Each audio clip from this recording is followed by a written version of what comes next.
Did you know that Paris was once underwater? Well, sort of. Actually, in 1910, Paris was met with a terrible fate in which it flooded 8.62 meters above its normal level. That's about 28 feet. This is the highest the Seine River's water level has ever been. This disaster lasted 2 months and completely took citizens by surprise as the water rushed through tunnels and sewers, completely flooding the streets, leaving part of Paris deep underwater. My fellow news reporters will now give us a breakdown of this catastrophic event. Oui, bonjour, je m'appelle Olivia Lowe, and today we are talking about what caused the 1910 Paris flood. Seasonally, the Seine River usually overflows during January due to higher levels of rainfall. But during the 1910s, both heavy rainfall and snowfall affected the entirety of Europe. And because of this increased water presence, soil near the magnifique Seine became saturated, causing the water to flow upstream. Also, the French government implemented poorly built infrastructure and sewage systems that could not hold this level of water. Saboteurs increased precipitation and messy infrastructure due to government negligence exacerbated and caused the flood.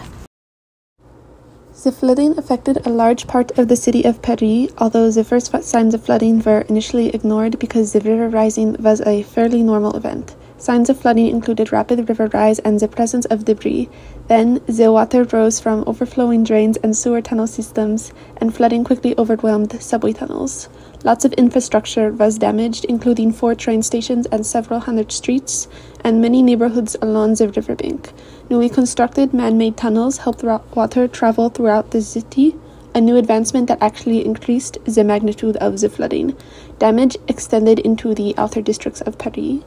Serious flooding began on January 21st, 1910, but the Seine reached its maximum height of 8 meters above normal level on January the 28th.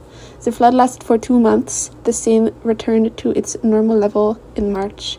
Since many rivers joined the Seine River, other rivers were similarly affected by the flooding and their waters rose to high levels.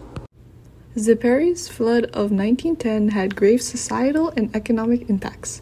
Unfortunately, 5 people died from the catastrophic flooding. Approximately 20,000 homes were flooded and 200,000 people were homeless. The transportation patterns of Parisians were heavily affected by the flood. Approximately 300 streets flooded, and about half of the metric system was submerged. Factories dependent on electricity to function were shut down. Eating and lighting throughout the city was compromised, as well as communication and postal services. The flood also led to the city's sewer systems backing up.